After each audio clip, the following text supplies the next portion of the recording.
Joari gatiku tinda ema din बाद खसी जिले ना रेसिपी को तिंग है कना तला तबे थेनी लेबना जतो खोई आसान और टेस्टी तरीका तला तबे जस्ती बांग बिलोम कते वीडियो बुन एहो कारी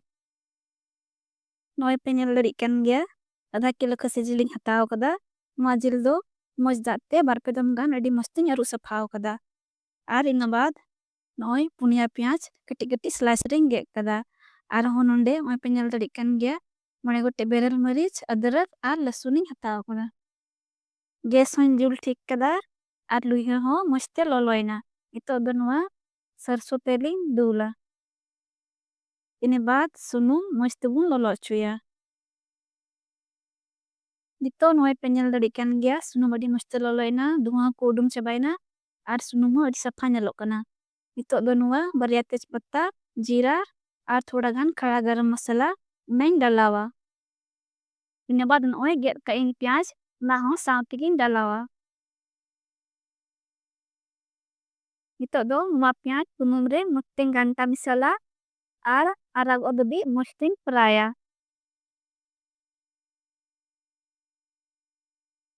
नितो दो प्याज मुस्ते इसनो लगी थोड़ा गान बुलुमिन डलावा आर मुस्तिंग घंटा मिसला नेका प्याज मुस्ते इसिन बदोआ नोय नल दड़ी कना पे प्याज हो अडी मुस्ते इसिन ना आर मुआरना कलर हो अडी मुस्ट नेलोकना नितो दो अदरक लसुन ना पेस्ट नहीं डलावा आर नुमा मिगड़ी मस्ते घंटा मिसल हुआ जिमन मुआरना कट्टापन मस्ते इसिनो अदरक लसुन ना पेस्ट दिन डलाव किदा नितो दो नोय जीरा आर धनिया नरना पेस्ट दिन डलावा नितो दो जतो मसला मस्ते घंटा इसिना आर घंटा घंटा तगी इसिन हुआ लहारेगी मसला को बेग इसिन लाया इन बाधा जिल दोइन कर लिया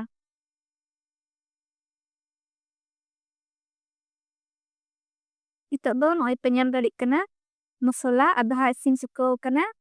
आर मंजगी नेलोक कना नितो दो निये समय रे लगा हुआ निये ससांग गुंड निये कटी चमचते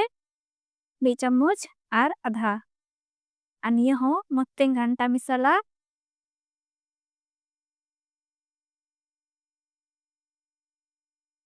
आर इन बाद निये नोय कश्मीरी लाल मिर्च पाउडर ना हो नितोगिंग डलादा निये हो मस्ते घंटा मिसला आर मिगड़ी मस्ते फ्राई चियास इन बाद हाँ नोय मसला ही रेका ना जार देगी थोड़ा गान दाद दूल कते वहाँ मसला हाँ बबुन वेस्टा आ दाद दूल कते निये मसला रे थोड़ा गानिंग दूला आर मसला 5 मिनट लगी मस्ते गुं किनसिया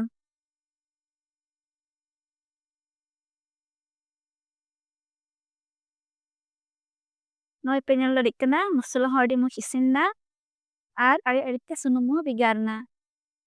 मितो दो मस्ते घंटा मिलवा आर निये जीलिंग खाद लिया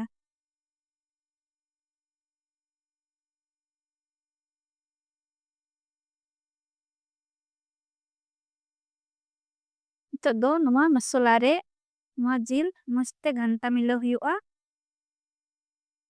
मसला रे जील अड़ी मस्ते घंटा मिलो किदा नोय पेनियल लड़िकन गया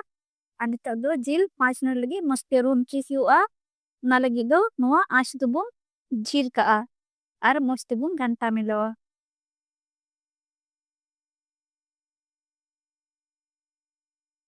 5 मिनट दो हुई ना नोय पेनियल लड़िकन गया जील अड़ी मस्ते रूम ना आर सुनुमो बिगारो कना इतो दो बुलुमिन लगावा बुलुम दो अपनार अंदाज के बुन लगावा जीली सबरे इंगा नोंडे मी चम्मच आर आधा चम्मच ही लगावा वहाँ मुस्सिंग घंटा मिसला मी गड़ी इना बाद हाँ नोय नोंडे बरिया टमाटरिंग गे कदा वहाँ नितोगिंग लगावा नितो दो बुलुम आर टमाटर मुस्सिंग घंटा मिसला 2 मिनट लगी इना बाद हाँ नितो दो नुआ आज बुन जस्ती का आर दकनी लगाव करते 5 को 10 मिनट अभी मस्ती बुन इसी निचुया सुमाई दो हुई ना नितो दो नोय दकनी चकते बुन नेला चिली कैसीन कांता बुना तबे नोय पे नेल दड़िक कन गया ना मोच इसिन कन तबुना सुनुम सुकना मोच चोट रे चाकियो कना आर टमाटर होडी मोच ते इकिन कना आर सोंग होडी मोच सोक कना आर नेल रहो होडी मन मिलोक कना तबे नुआ निगन घंटा मिसला आर इन बाद हाँ थोड़ा गन दा एम करते आर मो हेडेच इतो दो नोय जिल लगबक आधा इसिन सुको कन तबुना नितो दो नोय मिक गिलास दा इंग लगाओ दा आपे दो दा आपे आई सबते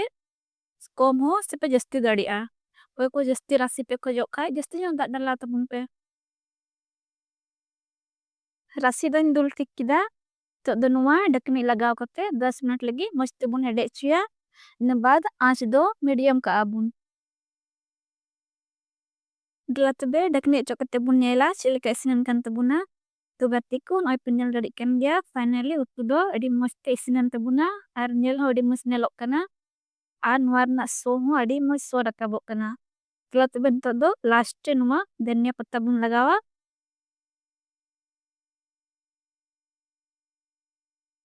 आर इन बाद लास्ट नुआ मीट मसाला होई लगावा दा तो दनुआ मस्तिंग घंटा मिसला आर उतु दो इसिनन तबुना आर गैस होई बंद का तो गतिको तीन वीडियो पे कुसिया खाई वीडियो लाइक शेयर आर कमेंट तबुन पे आर सब्सक्राइब दो और पे हिडिंग तबुना मातबे तीन वीडियो दो नंडेगी आर हबुन नेपमा नेक्स्ट वीडियो रे नवा रेसिपी उकते।